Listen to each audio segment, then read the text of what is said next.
How's it going, folks, and welcome back to Newcastle. Today, we are not messing around. Yesterday was a transfer special. Today's a transfer special. We have the Club World Championship semi-final against United to kick things off.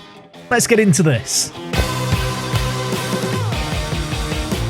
Today, we're continuing on with the transfer special, and, we have this small matter of the Club World Championship to sandwich between everything else. So, because I want to do transfers and stuff, and I want that to be the focus of today's episode, there's no messing around. There's no proper warm-up. We're just going straight into this match against a team I'd really like to win against. Now, in terms of our team selection, full-strength squad with the one exception, Karim Adeyemi out injured, as is Mbappe. Yusuf Demir starts for us up top.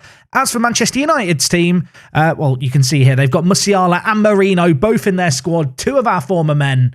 I really want to get one over on them and maybe just try and get a little bit of revenge for what happened in the Champions League last season. Okay, we've got a corner. Yusuf Demir, you have a wand of a left foot. Tamori, you have a slab of a forehead. Unfortunately, I think this is going to be ruled out, and that beautiful use of the English language is going to be all for naught. It's been disallowed. I mean, my commentary was perfect there, and the gamers decided to ruin that moment. We could have taken the lead early on. Instead, who is that? Fofana just stood offside. Are you lost, Fofana? What are you doing, son? I feel like, much like yesterday's episode, I can be a little bit more, relaxed, a little less serious about the commentary and the matches today. That said, I do want to win, and Alphonso Davies is running down the left-hand side, past Wan-Bissaka, dinks it in, Calvert-Lewin volley. We'll take that. Goal number 2 for the season for Calvert-Lewin, and 18 minutes gone here. We're in the lead. I mean, Wan-Bissaka has been just bullied at right back here for Manchester United. Davies uses his pace to get past him and then just kind of uses his strength just to barge on through with the ball. Little dink over the top of the centre-back, and Calvert-Lewin's finish at the end of it. Not too shabby, if I might say so myself. Gvardiol bringing the ball out from the back here. Lumps it over to Demir, who I think is onside. Can he finish it? One-on-one. De Gea makes an absolutely monumental stop to keep this game at 1-0, potentially at half-time. We have already scored once from a corner. It didn't count. Maybe we can have something happen here. It's dealt with nicely, but, Declan Rice gives it back to Demir. Have another go. Goes out for a corner, and I have a sneaking suspicion this isn't going to amount to anything. But let's be positive. PMA, positive mental attitude. Musiala's headed it away. Football Manager, just stop showing me the highlight. I know it's pointless. You know it's pointless. Unless it's not. It is. It's half-time. 1-0. We've been the better team in this game. Not a great deal of opportunities. Manchester United having more of the ball. In terms of chances, we've had significantly more. They've been better quality chances. In many ways, we're a little unfortunate to be only 1-0 up at half-time. Okay, we're in the second half. We've made a load of subs. Not a great deal has happened until this moment here, where Manchester United have just played a 1-2. Alanga is now through, dinks it. And that is just a ridiculous goal, isn't it? That is just a ridiculous goal. It's 1-1. And, this might go to extra time. I mean, this was silly. The build-up play was really nice. Alanga with a little 1-2. Absolutely did Tamori for pace. And then that finish. I mean, you can't even blame Ramsdale for it. It's absolutely sensational. 2 minutes left in this game. I've already made a trio of subs. I need them to have an impact here. Sesko's on the pitch. Zakaria's on the pitch. And Babu's on the pitch. Could we respond immediately? And Babu, one of those men who I've just said we might need something from. Fresh on off the bench, makes a run down the line. He puts it in. Sesko has an effort cleared off the line. Manchester United living life on the edge here. We now have a corner. Yusuf Demir towards the near post. Tamori free header over the crossbar with, 4 minutes left of this game? Feels like it could go to extra time, although, hold the phone, it's in the back of the net. We will take that all day, every day. A free kick from just outside the 18-yard box. Zakaria's initial effort hit the crossbar, but Sesko in the right place at the right time. A proper poacher's finish here. De Gea, I think, actually parried that, and, Sesko was there to lap up the opportunity. A deserved winner for us. We absolutely deserve that. That game never needed to go to extra time. We just were the better team throughout. And, folks, we're into the Club World Cup final. So suddenly this competition is the biggest competition ever. Bring on Man City or Liverpool in the final. Of course, this is a transfer special, but right now, I can't do a great deal. I'm still waiting on some money to come in. I mean, I could do something, I suppose. Our wage budget has £300,000. that maybe I can rejig slightly. I mean, ever so slightly. The reality is £13 million doesn't really go that far with our current squad. I'm really not sure what deals we're going to do today. We'll just see how things unfold. I am still going to be trying to, ship out Adeyemi, I think, today. I think that's still the plan of attack. Okay, so we might have a little bit of transfer business going on here. You might remember Kerr Smith. He's a good youngster this year in Football Manager. We picked him up from Dundee United a few years ago. He's had a couple of loan spells without really shining. There's a couple of teams interested in him. His market value currently is in the region of £30 million, which is now what I've offered him out for. You can see here, Monaco made a bid that was a little measly by comparison, so I've rejected it and then offered him out for a higher amount. Ben Godfrey's also had some interest. You can see transfer value 45 to 54 million. Real Madrid bidding, potentially £45 million. I don't think I'm going to sell Ben Godfrey, which might seem a little bit odd. I just feel like he's such a versatile player who frequently plays, decent minutes for us. The last couple of years, he's always been useful. And, it's not a bad offer. It's just a case of I think he's worth way, way more than that to us, especially, of course, being English. I'll suggest 80 million back and see what they say. Unsurprisingly, they've rejected it. Also, you remember the Livramento saga? Yeah, he's still complaining. Maybe I should just offer him a new contract. Maybe I should just give him a deal. How much is he on currently? £60,000. Let's see if we can negotiate something here. He wants to be an important player with some requirements that, some promises that I can't give him, so we're going to have to get rid of them. As I said, he's on £60,000. I would happily give this guy 90,000. I feel like he's on kind of the fringes of our team in terms of we could probably do better at right back. Like if I was going to invest sensibly in a position, right back is probably where I would go with it. That said, he is English. He can play left back and right back. So maybe for that reason, I should be willing to go slightly higher. He's really hell-bent on getting £130,000 a week. I'm trying to work out why that's the case. He thinks he should be on as much as our starting goalkeeper. I mean, when you look at the squad that played our most recent game, they all kind of justify their wages. I feel like he's getting a little bit greedy there. Gvardiol, obviously, similar boat, wants a new contract. He still has 3 years left on his. He's currently on £100,000. Now, you know what? I'm not caving into his demands. I'm not going to appease Livramento. He can go and have a cry.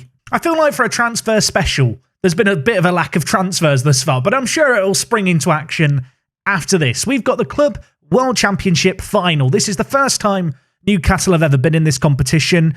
Davies is currently travelling to go play with Canada. I guess that there's some kind of North American competition because Christian Aguilar's also going. Give me a moment. I'm going to have to sort the squad. Okay, so team news for today's game. Here's the squad. Ben Godfrey slots in at centre mid. Again, a bit of a testament to the job he can do for us that we can just stick him in at centre mid on defend. He really is the jack of all trades and just such a useful utility man with how he play. Elsewhere, Luca Dean is going to play at left wing back and at the back. Johansson comes in for the suspended Gvardiol and then we kind of just shuffled the defence around him. Johansson, by the way, looks absolutely ridiculous. I feel like he's going to get a fair few minutes next year. We gave him 16 appearances last season in the Premier League. Would not surprise me if the 19-year-old gets more than that this coming season. Okay, let's get into this. The Club World Cup finals is against Liverpool. We've played them a lot, haven't we, over the years? I'm kind of sick of seeing them. Hopefully, we're going to be able to get a nice, simple result here and then go back to the transfer business that we're all here for. Although, now that we're in the Club World Cup final, I want to win this competition. It's another trophy to add to the cabinet here at Newcastle. I feel like we've won everything except, this competition for obvious reasons. It doesn't come around that often. And also, did we ever win the League Cup? No, we did not. We've lost 2 finals. I mean, it would be a bit weird if this is the one competition I don't win at Newcastle. And a bit embarrassing, really. Would it be dumb of me if I win this final to just put everything into the Carabao Cup basket to make it the trophy I focus on the most in Season 5? I think it'd be a rational decision just for the sake of being a completionist and claiming that we've won everything. Although we do actually need to win here, and with 44 minutes gone, we have the breakthrough. It's come via Johansson's forehead. That 18 jumping reach coming in clutch. And Luca Dean also with the assist. Of course, 2 players not frequenting the first team on the regular, but they've linked up nicely there. And it's a set piece that has beaten this Liverpool side. Alisson has, pulled a dance move, I feel like, there. He's done kind of a lunging dance jump thing that ballerinas do. As you can tell, not an expert in ballet, but you know the thing they do where they jump and spread their legs? That's what Alisson's just done there to stop the ball. I'm taking the mick out of their goalkeeper. They're on the attack here. We need to stay alert and alive and also not foul them as they work the ball into the box. Fabinho, Trent Alexander-Arnold. Tell you what, he'd be a pretty good signing, wouldn't he? Defended it well there. Now can we spring the counter-attack? If we get another, I'm going to have a lovely time just relaxing. But yeah, this Liverpool team are usually quite good on the ball and bringing it forward. Tomori, though, steals it away. Yusuf Demir plays a sensational ball through. Calvert-Lewin, you have to finish that. You absolute wazzock. So they've gone with a triple sub at half-time, and within a minute, we've got another corner. Calvert-Lewin has scored. I don't know how that is squeezed in at the near post, but I've learned I'm not going to ask questions. I'm just going to embrace it. Set piece FC, we're back. Kylian Mbappe, take notes. This is how we're going to get the most of you. I mean, that is a goalkeeping error, isn't it? Alisson has made half a save there, but the ball trickles across the line. It's worth noting, Liverpool's player fitness is absolutely mudded here. I've actually been resting my players, and I think that shows in the condition. I mean, surely this game is ours for the taking. I don't want to score another corner, though. Don't do it, Football Manager. I'll start to feel dirty. Maybe with 25 minutes left, we should make some changes. Ben Godfrey, you've done your job today. Declan Rice on your come. Arian B in for Tomori. He can go in at left centre-back. And one last change. You know what? Ransford Yeboah on your come. And, 20 minutes left. This should be a nice, calm, relaxing end. They are absolutely dead on their feet. They've now taken off Trent with an injury. Game over. We've done it, everyone. Thank you. Thank you. World champ... Jude Bellingham's injured. Okay. I hope that's not serious, otherwise I look like a massive knob. Should I be worried? Because I am worrying slightly. There is also a highlight. It's 10v10 in this battle of attrition. I realise I've just taken off one of the centre mids and not replaced him. So we're just playing with one midfielder. Where is Virgil van Dijk going? Firmino's through and scores. And Bobby Firmino puts into the back of the... Should I be panicking? Should I be worrying? What Virgil van Dijk here has done, by the way, he must have the brings ball out from defence trait. He's just gone on a casual jog through the middle of the pitch. I can't even get my words out. I'm that flabbergasted with what I've just seen. You know what? Let's just be a little bit sensible here. Kai, just drop deep. Play like that. We're 2-1 up. Time waste to end the game. There's 3 minutes to kill. It's going to be fine. They've had another injury. The Club World Cup is just a competition where professional footballers go to get injured. And at the end of it, we turn up and hoist a trophy, I suppose. We've won the Club World Cup. Now should we get back to some transfer business? After we watch the trophy get raised, this is essential. Hoist it up, boys. We've earned it. We deserve it. The biggest competition in the world. And it's in our trophy cabinet. Now we just need to win the Carabao Cup. Dear Football Manager gods, please, please, please, this injury should not be serious. Be like a bruised ankle. Okay, we've got lucky. The celebration doesn't make me look as bad now. We've won the Club World Cup. Bellingham was out for 3 to 5 days. And now it's all systems go. We get to enjoy the transfer special. Luca Dean, man of the match. You're a godson. Can I just say, Luca Dean for £6 million might be the best signing I make in FM22 all year. Like, genuinely, he's been absolutely ridiculous for us over the first 2 seasons that we've had him. I say that, he's 31 now, he's going to be getting on a little bit. Manchester United are still interested. I wonder how much I would actually sell him for at this moment in time. Maybe let me know in the comments how much you would sell him for. I'm curious now. Okay, this is an interesting one. Marseille have made a bid for Sesko. Firstly, how do Marseille have that much money? If they had a tycoon takeover, they have had a tycoon takeover. It happened 2 months ago. I assumed that bid was a bit mad. They've had, a bid here of, £63 million stuck in for our man? Sesko's good. He's not incredible. I've seen some save games where Sesko is good. It's worth noting that players like Sesko have variable potential ability, where in different save games, they kind of have different peaks. I mean, the reality is he is very much the backup, I feel like, to Calvert-Lewin in our squad. Although you could make a pretty compelling argument, he's very much on par with him now. But still, 63 million. That's a lot of money for my backup player who, I mean, let's be honest, his numbers have never really set the world alight. Also, Calvert-Lewin has just won the Club World Championships Player of the Tournament. So round of applause for him. Top goal scorer as well. And in the media kind of Dream 11, Livramento, Fofana, Bellingham, and also Yusuf Demir doing business. He has been under the radar good, I feel like, since we signed him. I think with this Sesko deal, I think I'm going to accept it, but I would cancel it if Adeyemi gets a bid on him once he's fit.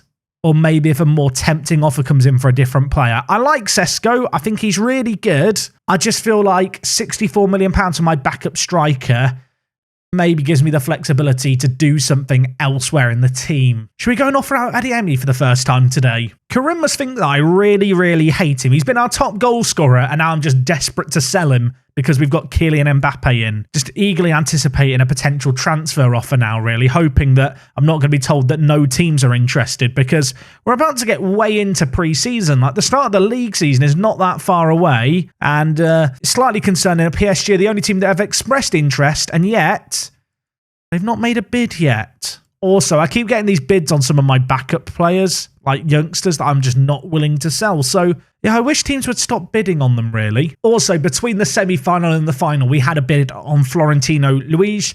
Good player, really good in previous Football Managers. Not been so good for us. We picked him up for 2.7 million. He's on the verge of leaving us for 4.6 million. It's profit at the end of the day, but yeah, he's been pretty underwhelming, to be honest. My only concern, really, with selling Sesko to make room for Mbappe is that obviously our pressing forward is usually a player who is needed in the air. And I do feel like Sesko and Calvert-Lewin are of one mould, and the rest of our strikers are kind of another mould. You know, the kind of physical type with good jumping reach, good strength, and good aerial ability is kind of nice to have. I mean, I say that. I suppose we've got Aguiar, haven't we? I've forgotten that Christian Aguiar exists. I mean, you compare him with Sesko, what he lacks in smarts, he makes up for in physicals and some of his technicals. I hadn't even thought about the fact I got Aguiar. It's ironic, I've forgotten about him again. No, you know what? I think Sesko being moved on makes room for this guy at the very least. I think that is actually a pretty sensible deal. And 62 million is silly money. Now, you might remember last episode, Luca Dean accepted kind of a negotiated asking price of 68 million. After Manchester United showed some interest. With that interest showed in him, I thought, well, we'll just offer him out for slightly less. You know, the kind of amount that I might be actually willing to accept, that they might also bid. So I offered him out for 48 million. He's now come to me saying that the asking price that I suggested isn't fair. I mean, we negotiated the previous asking price. And you said it was fair. Can we go to 47? I mean, we've had a meeting to knock the asking price down from 48 million to 47. What was the point in that? Bad news, the backstabbing society led by Livramento is back. They all think he deserves a new contract. Have a think about it. If he went about it the right way, he'd get everything he wants at the right time the right way. That isn't the case. He's not done it the right way. Peter Paul feels let down. I feel let down by the rest of you. I'm not in the mood to tolerate this level of dissent. You know what? I'm going to reign with an iron fist for my final year. No one's reacted well. I mean, Peter Paul is in tears, but he will get over it. So I got a transfer bid for Kerr Smith from Stoke. Now, Stoke have offered 23 million for him. Have Stoke had a tycoon takeover as well? Because how the hell does Stoke have that kind of money to spend? They have had a tycoon takeover. Apparently it happened in 2022 and I never realised. And then they got sacked the year the tycoon takeover happened. The last couple of years, they've bottled the playoffs. I mean, I'm going to accept it. £23 million? Never played a first-team game for us.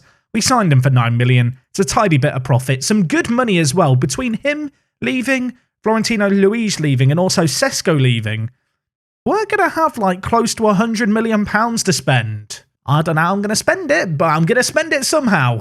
I think I'm going to hit accept on this. This is not a transfer I thought I was going to do, but I do feel like £64 million for Sesko is some pretty good money for a player where you already have a ready-made replacement in Christian Aguiar there. And also, of course, we do need to shift on an attacker or two with the new additions that we've already made. So, yeah, he's gone. 64 million, good deal, bad deal. I'll let you guys be the judge. I feel like he was a great player for us. He showed some kind of room for development, but of course he did have a pretty big kind of setback a couple of years ago now when he tore his hamstring. I feel like at that point there, kind of his career trajectory altered slightly. And at the end of the day, I've got £64 million for a man who played 16 league games last year. That feels pretty good to me. Now, I have been looking at right backs in the world at football, you know, the kind of player we could bring in, maybe someone like a Hakimi. Maybe I'm just being biased here. I kind of compare Hakimi to, well, Livramento here. I think Livramento, he's pretty good, but by comparison, he's only 22. He's still got room to improve. I don't know if I'm going to be able to get that bigger an upgrade at fullback. I also looked at, for example, Reece James versus Livramento. I mean, in this instance, it doesn't look as close, but if we look at it from this point of view, like the stuff that really matters for a wing-back in terms of their defending ability and their speed, I mean, maybe I'm kidding myself here. I just feel like Livramento is kind of just on par. Certainly, I wouldn't want to spend this kind of money that's been predicted on Reece James, kind of £160 million, for a player who's not really much of a step up from what we've already got. Besides that, there's players like Llorente, who is just the jack of all trades, master of none. Obviously, he's not the kind of player that we need. I did look at Trent Alexander-Arnold. His asking price is very high. Dest just looks really kind of average compared to Livramento. Yeah, I like Livramento. I thought he would be the player to replace, but I'm now sat with 70 million in the bank thinking, maybe I should be looking elsewhere. Like right now, going into the year, this is kind of my preliminary best 11. It feels a bit weird to have Bellingham playing as the defensive mid, but he's good enough to play it. He's got the legs to kind of just play any role in the centre of midfield. I might even look to experiment with a centre mid on defend a little bit this year. Maybe we'll try something with double box-to-box midfielders. Of course, Havertz is the other man playing box-to-box midfielder, and that's because we've got Yusuf Demir, who I feel like as far as attacking playmakers on attack go, is kind of perfect and just isn't anywhere near as complete as Kai Havertz. As much as Kai Havertz certainly isn't your kind of first name that comes to your head when you say box-to-box midfielder, he is significantly better from a defensive point of view, and his aerial ability, of course, is also useful slightly deeper in the kind of centre mid area when it comes to big balls like goal kicks, clearances away. He might be able to nod back towards danger. Obviously, up top at the moment, I've got Kylian Mbappe, and I have got Adeyemi alongside him as a pressing forward. Now, Adeyemi is a good pressing forward. The lack of aggression and bravery is naturally a little bit of a concern, but in terms of his stamina, his work rate, his pace, his ability to really, well, press the ball well, he's not that bad at it. He's probably not quite as good as Calvert-Lewin in terms of his complete ability as a player. He is kind of like Mbappe Jr. If I can't move him on, maybe we end up looking something like this to start the year. And if this is how I'm going to line up, I mean, the areas to improve are kind of not that obvious. Maybe I should be looking on the transfer market at kind of who's listed. Maybe there's a bargain buy to add. But to be honest, even the bench, if it was like this, players like Calvert-Lewin, Declan Rice, Godfrey, Livakovic, Luka Dean as well, and Mbabu, there's some really good backup and depth there. If you're wondering about the current squad size, 27 players as well, it's just quite a nice size. And yeah, I've got loads of money to spend again, and I feel like I probably should be spending it. If the Kerr Smith deal happens, that's another 23 million in the kitty. Yeah, it's going to be over 90 million we have to spend, and I kind of want to spend it somewhere. I was just having a peek at who is transfer listed. At the moment, Chelsea having a bit of a fire sale from the looks of things. Sandro Tonali would be another centre mid we could add to our arsenal for £92 million. Yeah, Chelsea have been really disappointing. I think they finished 6th the last 3 years in a row. It looks like a few of their key players have kind of had enough and started to force moves. Elsewhere, Belotti is currently transfer listed. Dominguez also available. Trossard. Yeah, there's some pretty big names here. I'm actually wondering if we go to contract status, expiring in a year, are there any kind of huge names here, sort of by World Rep, who are running down their contracts? I mean, would a 34-year-old Virgil van Dijk be a bad addition for our team? Blooming Virgil van Dijk. I mean, Neymar, aged 33, his legs have gone a little bit, but I mean, if we just want to make a team that looks good on paper, maybe I should just sign some of these players. Mo Salah, aged 33. I'll tell you what, I could make room for Mo Salah in my team. I'm just not sure a 33-year-old having £100 million spent on them is necessarily the smartest of investments. I know that I shouldn't, but there is part of me that just wants to sign Virgil van Dijk because we can. I mean, is 41 million too much for Van Dijk? He is 34. He's only just turned 34 though, so he's a young 34. I might not actually go through with this, but I'm just going to, make a bid, see how much money he asks for. I mean, we could go for another player while we're here. Should we just go and get Kevin De Bruyne as well? Now, that would be ridiculous. Let's not get too silly, Jack. He says acting like signing a 34-year-old Van Dijk would not be silly. Look at him. He's great. An elite centre-back. He wants a lot of money a week, but it's Virgil van Dijk. Think of the thumbnail. I'll offer him a 4-year deal. This is a long-term project on less money, though. He doesn't like that. Right. I'll give you 225 for 2 years. Don't be like this, Virg. Don't be like this. 240, 2-year deal, £40 million. Now, his legs are going slightly, but he's got 18 natural fitness. He's got these mentals.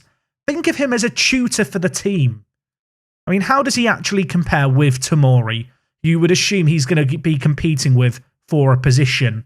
I mean, look, Tomori might have the physical advantage, but Virgil van Dijk's mentals and technicals are rather good.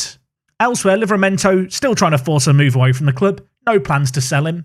I mean, having looked at the right-back options available, maybe I should just let him win this one. I would take the L, accept that maybe he was right to ask for 130k and just try and get him to shut up. I mean, I now feel like I should have negotiated that harder. I asked the kind of director of football for some guidance. I've then gone with it, and apparently it's well too much. I mean, good news, Livramento's going to commit his future here. Bad news, probably could have saved a little bit of money. I know that some of you would be annoyed if I didn't try. I submitted an inquiry for Erling Haaland. They've just told me he's not for sale at any price. What if I bid 300 million? Of course we accept 300 million. I don't have that kind of money. We're not rich. We're not that rich. I don't know what's going on with Man City. They've got a very small team. Look, okay, Erling Haaland, make offer. I will give you 100 million plus the guy that you want. I know that you want him. You know that you want him. And they think that's unacceptable. Should I just ask the board to try and sign Erling Haaland? I mean, it was worth a try, wasn't it? Okay, how about this? 20 million up front. I will then give you £100 million over 3 years. I'll give you 50 million now, plus Karim Adeyemi. That is the best offer I can make for Erling Haaland to make the Haaland-Mbappe dream come true. If they turn that down, you can't say at home I didn't try. I am sat thinking, do I really want to do this Van Dijk deal? I'm going to delay it. I'm going to delay it. Common sense might prevail here. The more I'm thinking about it, the more I think it's a dumb idea. Also, Kerr Smith has just turned down Stoke. What are you doing, son? Okay, Fulham have now made a bid for Kerr Smith. It's the same amount. We're going to accept it. Hopefully he'll want to go and live in London. London's lovely, except the Craven Cottage toilets. They are not great. I realise that's a reference to an older episode. If you didn't watch that episode, you now wonder what I'm talking about. Also, our attempt to sign Erling Haaland has failed, but I did try. I'm just wondering, sorted by ability, is there any other players that we could go out and sign? I mean, Donnarumma would be undeniably an upgrade on Ramsdale. I mean, Donnarumma is ridiculous in Football Manager. He's only 26. He makes Ramsdale look like a child. They have got him listed as just not for sale. Let's have a word with his agent. How much? They don't feel like they need to sell him. I mean, it's very on brand for PSG. Look, I'll offer you 100 million. I can't really offer more than that, and they already think that's unacceptable and not even worth negotiating. I mean, Lautaro Martinez, his asking price is quite high. He is quite good in Football Manager, though, isn't he? I don't need more strikers. What am I doing? I mean, Mason Greenwood would be quite a big upgrade on Adeyemi. I could try and free Harry Kane from Tottenham. Just feel like they're not going to sell him to us for any price. Yeah, I feel like this is a common trend. There's all these really good-looking players that I'm like, yeah, we could sign them. No one wants to sell me anyone. Is it really getting to the point where I might just sign Moukoko because he's got a £69 million release clause? I mean, look, we've got obviously Ransford Yeboah, Calvert-Lewin, Adeyemi, Mbappe, and also Christian Aguiar. Why not just add one more striker to that list? I mean, I've submitted an offer now. We'll see if it leads anywhere. I think I am just losing the plot and just bidding on everyone. Maybe I should be more sensible. I mean, they've accepted a bid for Moukoko. And this is like the Van Dijk one. Maybe I should just, get it to the point where I can delay it for a little bit and then leave it to the comment section to decide whether or not this is ridiculous. Come on, Yusufa. Be reasonable. 200, deal or no deal. Take the deal. I mean, how much better is he than Adeyemi? He is inconsistent, I know that much. I mean, he is just better than Karim Adeyemi. But so's Mbappe. What am I doing? One less thing to worry about, I suppose. Tino Livramento signed a new contract, 5-year deal. He signed it because of his admiration for me. What a man. Shame he wouldn't take a wage cut because he didn't like me that much, did he? I'm at a bit of a crossroads. We've got Kerr Smith who might be leaving. That would free up close to £90 million. Would you sign Van Dijk? Should I go and sign Moukoko? Well, I mean, what should I do? I feel like we've hit a point in this save game where I've kind of got a dream team. Like, even the players that you kind of view as, well, not so good because they're 4-star ability, players like Fofana, are still like some of the best centre-backs in the world of football. Like, Livramento was the obvious spot, but having looked around, he's still a very bloody good right-back in Football Manager. I guess some people will say the goalkeeping position, like maybe I should just be going big on Donnarumma or something, but I don't know. I look at the goalkeepers around. I mean, would Alisson be that big or a step up? Do I want to sign a 32-year-old Alisson Becker? Maybe. Should we? Have I just talked myself into something ridiculous? Apparently Liverpool view him as irreplaceable, so they're not going to sell him to me. I mean, Onana? What's his name? No, not him. Ter Stegen, aged 33? Don't know if he's necessarily that big or a step up from Ramsdale. No, I'm not sure he is. I mean, look, there's like maybe 5 goalkeepers in the world who would be an upgrade, but I don't know if any of them are actually signable because, well, looking at it, they're probably not. I think we've hit an issue here where because I've got a bigger rep now, we've just won the Club World Cup, all the big teams around Europe don't want to sell me their good players. Maybe this is just going to be an ongoing issue. I say that, I've just signed Mbappe this summer. Have I signed anyone else? No, I haven't. 2 transfer specials, 1 signing made, and now I'm sat debating if I want to sign a 34-year-old Virgil van Dijk or Moukoko to be like my 6th choice striker. Things really have taken a nosedive, I feel like, over the last kind of 30 minutes of this episode. Right, you know what? I've been recording for a long time today. I need to go away and have some thinking time. In the comment section, give me some food for thought. I need to know what you guys think. What should I be doing? I mean, our team's really good. Adeyemi being sold for a lot of money might open up some doors. But besides that, they're just, I don't know. We're in this weird spot where I'm quite happy with the team, and yet I have 90 million to spend somewhere. Just don't know what I should do with it. If you have enjoyed today's video, do drop a like on it. Bit of a longer episode today with the 2 matches at the start of things, but we are now the best football club in the world. No one can take that away from me. We'll start Season 5 tomorrow. I hope to see you guys then. And well, until next time, it is me, Jack, and I will talk to you guys in a bit. I'm out.